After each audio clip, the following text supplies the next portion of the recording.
Hi hello ಎಲ್ಲರಿಗೂ ನಮಸ್ಕಾರ. Welcome to my YouTube channel ಕನ್ನಡತಿಯ ಕಥಾಸುಧೆ. ನಾನು ನಿಮ್ಮ ರೂಪ ಕನ್ನಡತೆ. ಕಥೆಗಳು ಇಷ್ಟವಾದರೆ ಲೈಕ್ ಮಾಡಿ, ಕಮೆಂಟ್ ಮಾಡಿ, ಬೇರೆಯವರಿಗೂ ಶೇರ್ ಮಾಡಿ. ಮಾಂಗಲ್ಯದಿಂದ ನಂಟಾದರೂ ಭಾಗ 32. ಕೊನೆಯ ಮಾತು. ನಿನಗೆ ನಾನು ಬೇಡವಾ ಎಂದ ಅವಳ ಕಣ್ಣಲ್ಲಿ ಕಣ್ಣಿಟ್ಟು. ಸುಳ್ಳು ಹೇಳಲು ಧೈರ್ಯ ಬಾರದೆ ಅವನ ಕಣ್ಣೋಟ ತಪ್ಪಿಸಿದಳು ನಿಧಿ. ಹೇಳು, do you love me or not? Say yes or no ಎಂದ ಜೇಬಿನೊಳಗೆ ಕೈ ತೋರಿಸಿ. ನಿನಗೆ ನಾನು ಬೇಡ, ಆದರೆ ನನಗೆ ನೀನೇ ಬೇಕು ಎಂದವ ಜೇಬಲ್ಲಿದ್ದ ತಾಳಿ ತೆಗೆದು ಏನೊಂದು ಮಾತನಾಡದೆ ಅವಳ ಕೊರಳಿಗೆ 3 ಗಂಟು ಹಾಕಿಯೇ ಬಿಟ್ಟಿದ್ದ ವೈಭವ್. ನೋಡುವಷ್ಟರಲ್ಲಿ ವೈನಿಧಿ ಮಿಸ್ಸಸ್ ವೈನಿಧಿ ವೈಭವ್ ಆಗಿದ್ಲು. ಕ್ಷಣದಲ್ಲಿ ಆದ ಘಟನೆಯ ಊಹಿಸಲು ಆಗದೆ, ಅರಗಿಸಿಕೊಳ್ಳಲು ಆಗದೆ ಶಿಲೆಯಂತೆ ನಿಂತವಳ ಮನದಲ್ಲಿ ದೊಡ್ಡ ಯುದ್ಧವೇ ನಡೆಯುತ್ತಿತ್ತು. ಈಗ ಹೇಳು, ನಾನು ಬೇಡ ಅಂತ. ಈಗ ಹೇಳು, ಹೊರಟು ಹೋಗು ಅಂತ. ಈಗ ಹೇಳು, ಬೇರೆ ಯಾರನ್ನಾದರೂ ಮದುವೆ ಮಾಡ್ಕೊ ಅಂತ ಎಂದವ ತನ್ನ ಜೇಬಿನಿಂದ ಕುಂಕುಮ ತೆಗೆದು ಅವಳ ಹಣೆಗೆ ಸಿಂಧೂರ ಬಿಟ್ಟ. ಮಾಂಗಲ್ಯದಿಂದ ನಂಟಾಗಿದೆ. ಈ ನಂಟನ್ನು ಅದೇಗೆ ಮುರಿದು ಹೋಗ್ತೀಯೋ ನಾನು ನೋಡ್ತೀನಿ ಎಂದವ ತಾಳಿ ಕೈಯಲ್ಲಿಡಿದು, ನಿನ್ನ ಮಾಂಗಲ್ಯದೊಡೆಯ ನಾನು. ಮಾಂಗಲ್ಯದಿಂದ ನಂಟಾಗಿದೆ ಅಂತ ನನ್ನ ಜೊತೆ ಬರ್ತೀಯ ಅಲ್ವಾ ಎಂದು ವ್ಯಂಗ್ಯವಾಗಿ ಕೇಳಿದ. ಅವಳ ಉತ್ತರ ಮಾತ್ರ ಶೂನ್ಯ. ಹೇಳೆ, ಇವಾಗ ಬರ್ತೀಯ ಅಲ್ವಾ ನನ್ನ ಜೊತೆ? ಇದು ಇದೆಯಲ್ಲ ನನ್ನ ನಿನ್ನ ಸಂಬಂಧಕ್ಕೆ ಸಾಕ್ಷಿ ಎಂದು ಕೇಳುವಾಗ ಆಚೆ ಹೋಗಿದ್ದ ಸುಮನ ಅವರು ಬಂದರು. ನಿಧಿ, ಈರುಳ್ಳಿ ಟೊಮೊಟೊ ತಂದಿದ್ದೀನಿ ಎಂದು ಒಳ ಬಂದರು. ಕಂಡ ದೃಶ್ಯ ನೋಡಿ ಹೆದರಿ ಹೋದರು. ನಿಮಿಷ ಅವರ ಬಾಯಲ್ಲಿ ಮಾತೇ ಹೊರಡಲಿಲ್ಲ. ನಿಧಿ ಎಂದು ಅರಚಿ ಅವಳ ಬಳಿ ಬಂದವರು, ಏನೇ ಇದು ಎಂದರು ತಾಳಿಯ ನೋಡಿ. ನಾನು ಹೇಳ್ತೀನಿ ಆಂಟಿ ಎಂದು ಅವನು ಮಾತನಾಡುವ ಮುನ್ನವೇ, ಮಾತಾಡಬೇಡ ನೀನು ಎಂದು ಅರಚಿ ಅವನ ಕೈ ಹಿಂದೆ ತಳ್ಳಿದರು. ನೀನು ಹೇಳು ನಿಧಿ, ಇವನನ್ನು ಮರಿತೀನಿ ಅಂದಿದ್ದೆ. ಏನೇ ಇದು? ನಾನು ಆಚೆ ಹೋದ ತಕ್ಷಣ ಇವನ ಕರೆಸಿಕೊಂಡು ತಾಳಿ ಕಟ್ಟಿಸಿಕೊಂಡ ಎಂದರು ಕೋಪದಿಂದ. ತನ್ನಮ್ಮನ ಆಪಾದನೆಗೆ ಏನು ಹೇಳಿಯಾಳು? ಕಣ್ತುಂಬಿಕೊಂಡು ಅವರನ್ನೇ ನೋಡಿದ್ಲು. ಅಥವಾ ಮೊದಲೇ ಮದುವೆ ಆಗಿ ಬಚ್ಚಿಟ್ಟಿದ್ಯಾ ಎಂದರು ಅವಳ ಕೈ ಹಿಡಿದು ಕೋಪದಿಂದ. ಅಮ್ಮ ಎಂದಳು ನೋವಿನಿಂದ. ಏನೇ ಅಮ್ಮ? ಅಮ್ಮ ಅಮ್ಮ ಅಂದ್ಕೊಂಡೆ ಮಸಿ ಬೆಳೆದಿಯಲ್ಲ, ನನಗೆ ಮಾಡಿಬಿಟ್ಟಿಯಲ್ಲ ನನ್ನ ನಂಬಿಕೆಗೆ ಮೋಸನ ಎಂದು ಕೆನ್ನೆಗೆ ಬೀಸಿ ಹೊಡೆದ್ರು. ಅವಳ ಮೇಲಿದ್ದ ಕೋಪಕ್ಕೆ ಅವರನ್ನು ತಡೆಯದೆ ಹಾಗೆ ನಿಂತಿದ್ದ ವೈಭವ್. ಹೇಳೆ, ಎಷ್ಟು ದಿನದಿಂದ ಕಾಯ್ತಿದ್ದೆ ಈ ಥರ ಮೋಸ ಮಾಡೋದಿಕ್ಕೆ? ಎಷ್ಟು ದಿನದಿಂದ ಹೊಂಚು ಹಾಕಿದ್ದೆ ನನ್ನ ಕರುಳಿಗೆ ಕತ್ತರಿ ಹಾಕೋದಕ್ಕೆ? ಹೇಗೆ ಮನಸ್ಸು ಬಂತು ನಿನಗೆ? ನನ್ನ ಜೀವನ ನೋಡಿಯೂ ಪ್ರೀತಿ ಮಾಡಿಬಿಟ್ಟಿಯಲ್ಲೇ? ನಿನ್ನ ಎದುರೇ ಆ ದೊಡ್ಡ ಮನುಷ್ಯ ಎಂತೆಂತ ಮಾತಾಡಿದ ಅಂತ ಗೊತ್ತಿದ್ರೂ ಇವನನ್ನು ಮದುವೆ ಆಗಿಬಿಟ್ಟಿಯಲ್ಲೇ? ಸಾಯೋವರೆಗೂ ಈ ಥರ ಮಾತು ಕೇಳ್ಕೊಂಡು ಬಿದ್ದಿರು ಅಂತ ಎಂದು ಅವಳ ಕೆನ್ನೆಗೆ ಬಿಟ್ಟು ಬಿಡದಂತೆ 5-6 ಏಟು ಕೊಟ್ಟವರು. ನಿನ್ನಂಥ ಮಗಳಿಗೆ ಜನ್ಮ ಕೊಟ್ಟಿದ್ದ ನಾನು, ನಿನ್ನಂಥವಳನ್ನು ಜೋಪಾನ ಮಾಡಿದ್ದು, ನಿನ್ನಂಥವಳಿಗಾಗಿನ ಸಮಾಜ ಚೀತು ಅಂದರೂ ನಾನು ಸಾಯದೆ ಬದುಕಿದ್ದು ಎಂದು ಹಣೆ ಹಣೆ ಬಡಿದುಕೊಂಡು ರೋಧಿಸಿದವರು. ನೀನು ಬೇಡ ಅಂತ ನಿನ್ನಪ್ಪ ಹೇಳಿದಾಗಲೇ ನಿನ್ನ ಕೊಂದು ಬಿಡಬೇಕಿತ್ತು. ನನ್ನ ಹೊಟ್ಟೆಯಲ್ಲಿ ಬೆಳೆಯೋಕೆ ಬಿಡಲೇಬಾರ್ದಿತ್ತು ನಿನ್ನ. ಎಷ್ಟಾದರೂ ಅಪ್ಪನ ಮಗಳಲ್ವ ನೀನು? ಎಲ್ಲ ಅವರ ಬುದ್ಧಿಯೇ ಬಂದಿದೆ ಕದ್ದು ಮದುವೆ ಆಗೋದು ಎಂದು ರೋಷದಿ ಹೇಳಿದರು. ಅವರ ಒಂದೊಂದು ಮಾತು ಅವಳನ್ನು ಪಾತಾಳಕ್ಕೆ ತಳ್ಳುತ್ತಿವೆ. ಹೊರಗೆ ಕಲ್ಲಿನಂತೆ ಕುಳಿತಿದ್ರೂ ಅವಳ ಮಾನಸಿಕ ಸ್ಥಿತಿ ಕುಗ್ಗಿ ಹೋಗಿದೆ. ಕ್ಷಣ ಕ್ಷಣವೂ ಕುಸಿದು ಹೋಗುತ್ತಿದ್ದಾಳವಳು. ಅವರ ಮಾತಿನ ದಾಳಿಗೆ, ಅವಳ ದಿಢೀರ್ ವರ್ತನೆಗೆ. ಇನ್ನೊಂದು ಕ್ಷಣ ನಾನು ಬದುಕಿರಲ್ಲ. ನಿನ್ನಂಥ ಮಗಳಿಗೆ ಜನ್ಮ ನೀಡಿದ್ದಕ್ಕೆ ನಾನು ಸಾಯ್ತೀನಿ. ಕೊನೆವರೆಗೂ ಕೆಟ್ಟ ಮಾತನ್ನು ಕೇಳಿಕೊಂಡು ಇರೋದಕ್ಕೆ ಆಗೋದಿಲ್ಲ ನನಗೆ ಎಂದು ಬಡಬಡಿಸಿದವರು ಅಲ್ಲೇ ಅಡುಗೆ ಮನೆಯಲ್ಲಿದ್ದ ಚಾಕುವನ್ನು ತೆಗೆದುಕೊಂಡ್ರು. ಅಮ್ಮ ಎಂದು ಅರಚಿ ವಾಸ್ತವಕ್ಕೆ ಬಂದಳು ನಿಧಿ. ಎಷ್ಟೇ ಬೈದರೂ ಅಮ್ಮ ಅಮ್ಮನೇ. ಏನೇ ಅಮ್ಮ? ಹೋಗು, ಅವನ ಜೊತೆ ಖುಷಿಯಿಂದ ಸಂಸಾರ ಮಾಡು, ಅವನ ಜೊತೆ ಬದುಕು. ಅವನಿಲ್ಲ ಅಂದರೆ ಇನ್ನೊಬ್ಬ ಶ್ರೀಮಂತ ಸಿಗ್ತಾನೆ. ಆದರೆ ಈ ಅಮ್ಮ ಯಾಕಲ್ವಾ? ಹೋಗೆ ಎಂದು ಅದನ್ನು ಹೊಟ್ಟೆಯ ಬಳಿ ತೆಗೆದುಕೊಂಡಾಗ, ಅಮ್ಮ ಪ್ಲೀಸ್ ಹಾಗೆಲ್ಲ ಹೇಳಬೇಡ. ತಪ್ಪು ಮಾಡಿರೋದು ನಾನು, ಶಿಕ್ಷೆ ನನಗೆ ಕೊಡು. ಆವಾಗಲೇ ಹೇಳಿದೆ ಅಲ್ವಾ, ನನ್ನಂಥ ಮಗಳು ನಿನ್ನ ಹೊಟ್ಟೆಯಲ್ಲಿ ಹುಟ್ಟಿದ್ದು ತಪ್ಪಲ್ವಾ? ಅದಕ್ಕೆ ನನ್ನೇ ಕೊಂದು ಬಿಡಮ್ಮ, ಆದರೆ ನೀ ಸಾಯಬಾರ್ದು ಎಂದು ಅವರ ಕೈ ಹಿಡಿದು ಕೇಳಿದ್ಲು. ನಿನ್ನ ಕೊಂದು ನಾನು ಯಾವ ಪಾಪಕ್ಕೆ ಹೋಗಲಿ? ನಿನಗೆ ಈಗ ಗಂಡ ಇದ್ದಾನೆ, ಮಾವ, ಅತ್ತೆ ಅಂತ ನಿನ್ನದೇ ಕುಟುಂಬ ಇದೆ. ಆದರೆ ನನಗೆ ಯಾರೂ ಇಲ್ಲ. ನೀನು ನನ್ನ ಮಗಳಲ್ಲ ಅಂದಮೇಲೆ ನಾನು ಯಾಕೆ ಬದುಕಿರಲಿ? ನಾನೇ ಸಾಯ್ತೀನಿ ಎಂದಾಗ ಅವರ ಕೈಯಿಂದ ಚಾಕು ಕಿತ್ತೊಗೆದ ವೈಭವ್, ಆಂಟಿ ಬಾಯಲ್ಲಿ ಮಾತಾಡಿ, ಅದೇನು ಆಟದ ವಸ್ತು ಅಲ್ಲ ಎಂದ ಕೋಪದಿಂದ. ಮತ್ತೆ ಇದು ಆಟದ ವಸ್ತುನಾ? ಇದನ್ನು ಯಾರ ಒಪ್ಪಿಗೆಯಿಂದ ಕಟ್ಟಿದೆ ನೀನು? ನನ್ನ ಮಗಳನ್ನು ಯಾರ ಒಪ್ಪಿಗೆಯಿಂದ ಮದುವೆ ಆದೆ ಎಂದು ತಾಳಿ ಹಿಡಿದು ಕೇಳಿದಾಗ ಅವ ಮೌನವಾದ. ಇಷ್ಟೆ ನಿಧಿ, ಹೋಗವನ ಜೊತೆ. ಇನ್ನಾವತ್ತು ನನ್ನ ಕಣ್ಣಿಗೆ ಬೀಳಬೇಡ ಎಂದು ಆವೇಶದಿಂದ ಕೇಳುವಾಗ ಅವರ ಮುಂದೆ ನೀರು ಹಿಡಿದವಳು, ಅಮ್ಮ ಟೆನ್ಷನ್ ಮಾಡ್ಕೋಬೇಡಮ್ಮ, ನನಗೆ ಅಂತ 100 ಜನ ಇದ್ದರೂ ನೀನೇ ನನ್ನ ದೇವತೆ ಅಮ್ಮ, ಟೆನ್ಷನ್ ಮಾಡ್ಕೋಬೇಡ, ಆರೋಗ್ಯ ಹಾಳಾಗುತ್ತೆ ಅಮ್ಮ, ನಿನಗೆ ನಾನು ಬೇಡ ಅಂತ ಹೇಳ್ತೀಯ, ಆದರೆ ನನಗೆ ನೀನೇ ಬೇಕಮ್ಮ, ನೀನಿಲ್ಲದೆ ಇರೋಕ್ಕಾಗಲ್ಲ ಎಂದಾಗ 1 ಲೋಟ ನೀರು ಪೂರ್ತಿ ಕುಡಿದವರು, ಸರಿ ನೀ ನನ್ನ ಜೊತೆಗೆ ಇರು ಎಂದರು ತಣ್ಣಗೆ. ಅವರ ಮಾತಿಗೆ ವೈಭವ್ ಗಾಬರಿಯಾದರೆ ಜಾರಿದ ಕಣ್ಣೀರ ನಿಧಿ ಖುಷಿಯಿಂದ ಒರೆಸಿಕೊಳ್ಳುವ ಮುನ್ನ, ಆದರೆ ಈ ತಾಳಿ ನಿನ್ನ ಕುತ್ತಿಗೆಯಲ್ಲಿ ಇರೋ ಹಾಗಿಲ್ಲ ಎಂದರು ಅಷ್ಟೇ ಸಮಾಧಾನದಿಂದ. ವೈಭವ್ ಈಗ ಆತಂಕದಿ ನಿಧಿಯ ಕಡೆಗೆ ನೋಡಿದ್ದ. ಅವಳಂತೂ ಒಂದಾದ ಮೇಲೊಂದರಂತೆ ಬಂದೆರಗುತ್ತಿರುವ ಅಪಘಾತಗಳಿಗೆ ತತ್ತರಿಸಿ ಹೋಗಿ ಅವಳ ಹೃದಯ, ಹೇಳು, ತಾಳಿ ಅವನಿಗೆ ಕೊಟ್ಟು ನನ್ನ ಜೊತೆ ಇರ್ತೀಯಾ ಅಥವಾ ತಾಳಿ ಜೊತೆ ಅವನ ಹಿಂದೆ ಹೋಗ್ತೀಯಾ ಎಂದಾಗ ಮೌನ ವಹಿಸಿ ಬಿಟ್ಟಳು. ಆಂಟಿ ಏನು ಮಾತಾಡ್ತಿದ್ದೀರಾ ಅಂತ ಗೊತ್ತಾ ನಿಮಗೆ ಎಂದ ವೈಭವ್ ಅಡ್ಡ ಬಂದಾಗ. ಹೇಳು ನಿಧಿ, ನಾನಾ ಅವನ ಎಂದು ಮತ್ತೊಮ್ಮೆ ಕೇಳಲು ತಲೆ ತಗ್ಗಿಸಿ ಬಿಟ್ಟಳು ಸುಮ್ಮನೆ. ನಡಿಯೇ ಆಚೆ ಎಂದು ಅರಚಿದವರು, ಇನ್ನೊಂದು ಕ್ಷಣ ನನ್ನ ಮನೆಯಲ್ಲಿ ನೀನಿರೋ ಹಾಗಿಲ್ಲ ಎಂದು ಅವಳ ಕೈ ಹಿಡಿದು ಮೇಲೆತ್ತಿ ದರದರನೆ ಎಳೆದುಕೊಂಡು ಬಂದವರು ಆಚೆ ದಬ್ಬಿದರು. ಅಮ್ಮ ಎಂದು ಆಯತಪ್ಪಿ ಬೀಳುವವಳು ಸೇರಿದ್ದು 2 ಬಲಿಷ್ಠ ತೋಳುಗಳನ್ನು ತಲೆ ಎತ್ತಿ ನೋಡಿದ್ಲು. ಆ ತೋಳುಗಳ ಒಡೆಯ ವಸಿಷ್ಠ. ನಿಧಿ ಎಂದರು ಮಮತೆಯಿಂದ. ಅಂಕಲ್ ಎಂದು ತಡೆದಿದ್ದ ದುಃಖವನ್ನು ಅವರ ತೋಳಲ್ಲಿ ಹೊರ ಹಾಕಿದ್ಲು ನಿಧಿ. ಯಾಕಮ್ಮ ಏನಾಯಿತು ಎಂದರು ಅವಳ ಕಣ್ಣೊರೆಸಿ. ನಾಟಕ, ಎಲ್ಲ ನಾಟಕ. ಇಷ್ಟೊತ್ತು ಕಲ್ಲಿನಂತೆ ಇದ್ಲು, ಈಗ ಅವರು ಬಂದ ತಕ್ಷಣ ಅಳ್ತಿದ್ದಾಳೆ. ಈ ಅಮ್ಮ ಬೇಡ ಅಲ್ವಾ, ಅದಕ್ಕೆ ದೂರ ತಳ್ತಿದ್ದಾಳೆ ಎಂದರು ಸುಮನ ಒರಟಾಗಿ.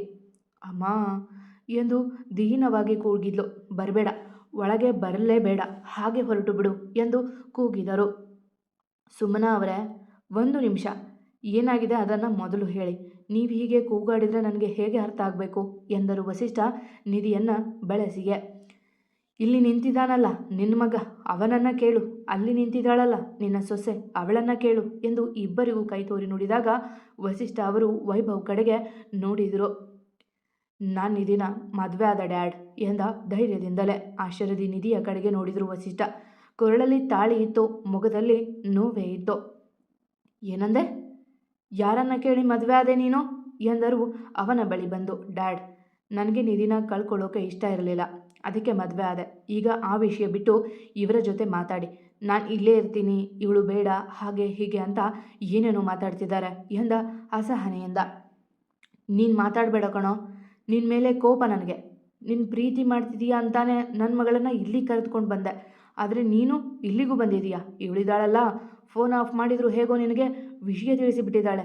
ಆದರೆ ಈಗ ಇಬ್ಬರು ಮದುವೆನೂ ಹಾಗೆ ಬಿಟ್ಟಿದ್ದೀರಾ, ಉಳಿಸೋಕೇನಿದೆ, ಕರೆದುಕೊಂಡು ಹೊರಟೋಗೋವಳನ್ನು ಎಂದರು ವೈಭವ್ ಬಳಿ ಕೋಪದೆ ನುಡಿದು. ನೋಡಿ ಅಮ್ಮ, ತಪ್ಪಾಗಿದೆ ನಿಜ, ಆದರೆ ನಿಮಗೆ ವೈಭವ್ ಪ್ರೀತಿ ಮಾಡೋದು ಇಷ್ಟ ಇಲ್ಲ ಅಂದಿದ್ರೆ ಹೇಳ್ಬೋದಿತ್ತು. ಪರವಾಗಿಲ್ಲ, ಕೂತು ಮಾತಾಡೋಣ ಬನ್ನಿ ಎಂದರು ವಸಿಷ್ಠ ಸಮಾಧಾನದಿಂದ. ನಿಮಗೆ ಕೋಪ ಬರಲಿಲ್ವಾ? ಲೋ ಕ್ಲಾಸ್ ಹುಡುಗಿನ ಮದುವೆ ಆಗಿದ್ದಕ್ಕೆ ಸಿಟ್ಟು ಬರಲಿಲ್ವಾ? ಇವನಿಗೆ ಬೈದು ಅವಳನ್ನು ಇಲ್ಲೇ ಬಿಟ್ಟು ಹೋಗಲ್ವಾ ಎಂದರು ಆಶ್ಚರ್ಯದಿಂದ. ನನಗೆ ನಿಧಿ ಅಂದರೆ ತುಂಬ ಇಷ್ಟ, ಅವಳ ಗುಣ ಇಷ್ಟ.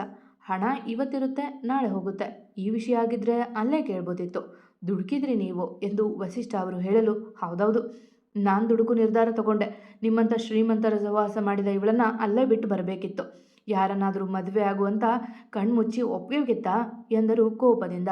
ಹಾಗಲ್ಲ ಅಮ್ಮ, ನಾನು ಹೇಳೋದು ಕೇಳಿ ಎಂದು ವಸಿಷ್ಠ ಅವರು ಸಮಾಧಾನದಿ ಹೇಳುವ ಮಾತನ್ನು ಕೇಳದೆ, ಬೇಡ, ನಿಮ್ಮ ಮಾತು ಬೇಡ, ನಿಮ್ಮ ಸಹವಾಸ ಬೇಡ, ನಿಮ್ಮ ಮಗನನ್ನು ನಿಮ್ಮ ಸೊಸೆಯನ್ನು ಕರೆದುಕೊಂಡು ಹೊರಟು ಹೋಗಿ ಎಂದರು ಕೋಪದಿ ಅವರ ಮುಂದೆ ಕೈ ಜೋಡಿಸಿ.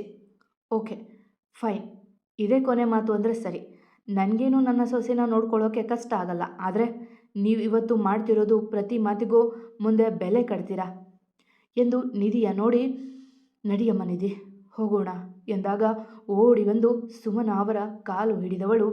ಅಮ್ಮ ಪ್ಲೀಸ್ ನಮ್ಮ ಜೊತೆ ಬಾರಮ್ಮ, ನಿನ್ನ ಒಬ್ಬಳನ್ನೇ ಇಲ್ಲಿ ಬಿಡೋಕ್ಕಾಗಲ್ಲ ಅಮ್ಮ ಎಂದು ಬೇಡಿದವಳ ಮಾತಿಗೆ ನೋವಾದರೂ, ಬೇಡಮ್ಮ ಬೇಡ, ಹೋಗು, ಹೊರಟೋಗು ಎಂದರು ಕೋಪದಿಂದ ಅರಚುತ್ತಲೇ. ಅಮ್ಮ ಪ್ಲೀಸ್ ಮಾ, ನೀನಿಲ್ಲದೆ ಇರೋಕ್ಕಾಗಲ್ಲ ಅಮ್ಮ ಎಂದಾಗ ಕ್ಷಣ ವೈಭವ್ ಮನದಲ್ಲೂ ನೋವು ಮೂಡಿತು. ಇಲ್ಲ ಇಲ್ಲ ಇಲ್ಲ ಎಂದರು ಹಠದಿಂದ. ಅಲ್ಲಿ ಹೋದರೆ ಮತ್ತೆ ಆ ಕುಟುಂಬಕ್ಕೆ ಎದುರಾಗಬೇಕು ಎಂಬುದು ಅವರ ಅಳುಕು. ನೋಡಿ, ಅವಳಷ್ಟು ಕೇಳ್ಕೊತಾ ಇದ್ದಾಳೆ. ಬನ್ನಿ, ಕೊನೆ ಪಕ್ಷ ನಮ್ಮ ಮನೆಯಲ್ಲಿ ಇರದೆ ಹೋದರೂ ಪರವಾಗಿಲ್ಲ, ಹಳೆಯ ಮನೆಯಲ್ಲೇ ಇರುವಂತ್ರಿ, ಅಥವಾ ನಮ್ಮ ಮನೆಯಿಂದ ದೂರದ ಏರಿಯಾದಲ್ಲಿ ಮನೆ ಮಾಡಿಕೊಡ್ತೀನಿ, ಆದರೆ ಇಲ್ಲಿ ಬೇಡ ಎಂದು ವಸಿಷ್ಠ ಅವರು ಗಂಭೀರವಾಗಿ ಹೇಳಲು, ನಾನು ಇಲ್ಲೇ ಎಲ್ಲ ಮಾತಾಡಿದ್ದೀನಿ, ಬಾಡಿಗೆ ಕೂಡ ಕೊಟ್ಟಾಗಿದೆ ಎಂದರು. ಅತ್ತೆತ್ತ ನೋಡಿ, ನಾನು ಯಾರಿಗೆ ಆದರೂ ಒಂದೇ ಮಾತು ಹೇಳೋದು, ನಿಮಗೂ ಅಷ್ಟೆ ಎಂದು ಕೋಪದ ತಡೆ ನೋಡಿದಾಗ, ಸರಿ ಬರ್ತೀನಿ, ಆದರೆ ಯಾವುದೇ ಕಾರಣಕ್ಕೂ ಇವಳು ನನ್ನ ನೋಡೋಕೆ ಬರಬಾರ್ದು, ಮಾತನಾಡಿಸಬಾರ್ದು ಎಂದಾಗ ನೋವಿನಲ್ಲಿ ಏನನ್ನೋ ಹೇಳಲು ಹೊರಟವಳ ಕೈ ಹಿಡಿದರು ವಸಿಷ್ಠ ಅವರು. ಸರಿ ಬನ್ನಿ ಎಂದಾಗ ತಂದಿದ್ದ ಅಷ್ಟು ಲಗೇಜ್ ತೆಗೆದುಕೊಂಡು ಅವರ ಜೊತೆ ಹೆಜ್ಜೆ ಹಾಕಿದರು ಸುಮನಾ ಮತ್ತು ನಿಧಿ. ನಿಧಿ, ನೀನು ವೈಭವ್ ಕಾರಲ್ಲಿ ಬಾ ಎಂದು ಸುಮನಾ ಅವರನ್ನು ತಮ್ಮ ಕಾರಲ್ಲಿ ಕೂರಿಸಿಕೊಂಡು ನಡೆದರು. ಮೌನದಲ್ಲೇ ಸಾಗಿತ್ತು ಪಯಣ ಸಿಟಿಯೆಡೆಗೆ. ವಸಿಷ್ಠ ಅವರು ಮುಂದೆ ಮುಂದೆ ಹೋದರೆ ವೈಭವ್ ಅವರನ್ನು ಹಿಂಬಾಲಿಸುತ್ತಿದ್ದ. ನಿಧಿಗೆ ಜೀವನವೇ ಮುಗಿದಂತೆ ಅನಿಸಿ ಸುಮ್ಮನೆ ಕುಳಿತು ಬಿಟ್ಟಿದ್ಲು, ಕಿಟಕಿಯತ್ತ ನೋಡುತ್ತಾ. ಅವನಿಗಂತೂ ತೀರದ ಕೋಪ ಅವಳ ಮೇಲೆ, ಹಾಗಾಗಿ ದಾರಿ ನೋಡುತ್ತಾ ಕಾರ್ ಓಡಿಸುತ್ತಿದ್ದ. ನಿಜವಾಗಿಯೂ ನಿಮಗೆ ನಿಧಿ ಬೇಡವಾ? ಅವಳೇನು ಅನ್ನೋದು ನಿಮಗೆ ಗೊತ್ತಿಲ್ವಾ ಎಂದರು ವಸಿಷ್ಠ ಸುಮನಾ ಅವರ ಬಳಿ. ಇಲ್ಲ, ನನ್ನ ಒಪ್ಪಿಗೆ ಇಲ್ಲದೆ ಮದುವೆ ಆಗಿದ್ದಾಳು ಅವಳು, ನನಗೆ ಬೇಡ ಅವಳು ಎಂದವರ ಕಣ್ಣುಗಳು ಏನನ್ನೋ ಹೇಳುತ್ತಿದ್ದರೆ ಬಾಯಿಯೇ ಬೇರೆ ಹೇಳುತ್ತಿತ್ತು. ನಿಜ ಹೇಳಿ, ಸಡನ್ನಾಗಿ ಅಲ್ಲಿಂದ ಹೊರಟು ಬರೋದಕ್ಕೆ ಕಾರಣ ಏನು? ಮತ್ತು ನಿಧಿನ ಆಚೆ ಹೋಗು ಅಂದಿದ್ದ ಕಾರಣ ಏನು? ಸುಳ್ಳು ಹೇಳೋದಕ್ಕೆ ಪ್ರಯತ್ನ ಮಾಡಬೇಡಿ, ನನಗೆ ನಿಮ್ಮ ಕಣ್ಣು ನಿಜ ಹೇಳುತ್ತೆ ಎಂದಾಗ ತಲೆ ತಗ್ಗಿಸಿದ್ರು. ನನ್ನ ಮಗ ಇಷ್ಟ ಇರಲಿಲ್ವಾ ಅಥವಾ ನನ್ನ ಮನೆಯವರ ಎಂದಾಗ ಅವರ ನೋಡಿದವರು, ನಿಮ್ಮ ಮಗನಿಗೆ ಕೋಪ ಜಾಸ್ತಿ ಅಷ್ಟೆ, ಮನಸ್ಸು ಒಳ್ಳೆಯದು ಅಂತ ಗೊತ್ತು, ಹಾಗೆ ನಿಮ್ಮ ಮನೆಯವರೆಲ್ಲ ಚಿನ್ನ ಎಂದರು ಅವರ ನೋಡದೆ. ಮತ್ತೆ ಏನು ಭಯ ನಿಮಗೆ ಎಂದಾಗ ಅವರತ್ತ ತಿರುಗಿ, ನಿಮಗೆ ಕೈ ಮುಗಿದು ಕೇಳ್ಕೊತೀನಿ, ನನ್ನ ಮಗಳನ್ನು ಚೆನ್ನಾಗಿ ನೋಡ್ಕೊಳ್ಳಿ, ಮೊದಲಿಂದಲೂ ನೋವು ತಿಂದಿರೋ ಜೀವ ಅದು, ಈ ಪಾಪಿ ಮಗಳಾಗಿ ಹುಟ್ಟಿ ತುಂಬ ಅವಮಾನ ಮಾಡಿಸ್ಕೊಂಡಿದ್ದಾಳೆ, ಅವಳನ್ನು ನಿಮ್ಮಿಂದ ದೂರ ಇಡೋಣ ಅಂದ್ಕೊಂಡೆ, ಆದರೆ ಆಗಲಿಲ್ಲ. ವೈಭವ್ ತಾಳಿ ಕಟ್ಟಿದ್ದು ನೋಡಿ ಅರ್ಧ ಶಾಕ್ ಆದರೆ ಇನ್ನೂ ಅರ್ಧ ಖುಷಿಯಾಗಿತ್ತು, ಆದರೆ ಅವನು ದುಡುಕಿ ಈ ಥರ ಮಾಡಿದರೆ ಅಂತಾನೂ ಭಯ ಆಯಿತು. ಅದಕ್ಕೆ ನಾನು ಅವಳನ್ನು ದೂರ ಮಾಡಿಕೊಂಡ್ರೆ ನೀವು ಒಪ್ತೀರಾ ಅಂತ ದೂರ ತಳ್ಳಿದೆ, ಆದರೆ ನೀವು ಎಂದು ಕೈ ಮುಗಿದು, ದೇವರು ಅವಳನ್ನು ಯಾವುದೇ ಅಸಮಾಧಾನ ಇಲ್ಲದೆ ಒಪ್ಪಿದ್ರಿ, ಈಗ ನಾನು ಅವಳ ಜೊತೆ ಇದ್ದರೆ ಅವಳಿಗೆ ಒಳ್ಳೆಯದಲ್ಲ, ಪ್ಲೀಸ್ ಅವಳನ್ನು ಚೆನ್ನಾಗಿ ನೋಡ್ಕೊಳ್ಳಿ ಎಂದಾಗ ಮನದಲ್ಲಿ ಮೂಡಿದ ನೂರಾರು ಪ್ರಶ್ನೆಗಳ ಬದಿಗಿಟ್ಟು, ಖಂಡಿತ ನನ್ನ ಮಗಳ ಥರ ನೋಡ್ಕೋತೀನಿ ಎಂದಾಗ ನಿಟ್ಟುಸಿರು ಬಿಟ್ಟವರು, ನಿಜ ಏನು ಅಂತ ನಾನು ತಿಳ್ಕೊತೀನಿ ಎಂದು ಮೌನ ವಹಿಸಿದರೆ, ಕ್ಷಮಿಸು ನಿಧಿ ಎಂದು ಮನದಲ್ಲೇ ನುಡಿದು ಸುಮ್ಮನಾದರು ಸುಮನಾ ಅವರು. ಅವರನ್ನು ಮನೆಯ ಬಳಿ ಇಳಿಸುವಾಗ ಒಮ್ಮೆ ಮಗಳ ಕಡೆಗೆ ನೋಡಿದರು. ಆಗಿದ್ದ ನೋವಿಗೆ ಸಾಕಾಗಿ ಮಲಗಿದ್ಲು ನಿಧಿ. ಅವಳ ಬಾಡಿದ ಮುಖ, ಅವಳ ಕೆನ್ನೆಯ ಮೇಲೆ ಬಿದ್ದಿದ್ದ ಏಟುಗಳ ನೋಡಿ ನೊಂದವರು ಇನ್ನೊಮ್ಮೆ ವಸಿಷ್ಠ ಅವರಿಗೆ ಕೈ ಮುಗಿದು ನಡೆದರು. ಎಲ್ಲರೂ ಅವರವರ ಜಾಗದಲ್ಲಿ ಒಳ್ಳೆಯವರೇ, ಅವರು ಮಾಡುತ್ತಿರುವ ಕೆಲಸ ಒಳ್ಳೆಯದಕ್ಕೆ, ಆದರೆ ನಿಧಿ ಅವಳ ಜಾಗದಲ್ಲಿ ಯಾರೊಬ್ಬರು ಯೋಚಿಸಲೇ ಇಲ್ಲವಲ್ಲ. ಮೌನವೇ ತುಂಬಿಕೊಂಡ ಪಯಣ ವಸಿಷ್ಠ ಅವರ ಮನೆಯತ್ತ ನಡೆದಿತ್ತು. ಮತ್ತೆ ಸಿಗುವ. ಕತೆ ಇಷ್ಟ ಆದರೆ ಕಮೆಂಟ್ ಹಾಕಿ, ಜಾಸ್ತಿ ಇಷ್ಟ ಆದರೆ ಸಬ್ಸ್ಕ್ರೈಬ್ ಆಗಿ. ಎಂದಿನಂತೆ ನಿಮ್ಮ ಪ್ರೀತಿ, ಕಮೆಂಟ್, ಪ್ರೋತ್ಸಾಹದ ನಿರೀಕ್ಷೆಯಲ್ಲಿ ನಾನು ನಿಮ್ಮ ರೂಪ ಕನ್ನಡತೆ. ಧನ್ಯವಾದಗಳು.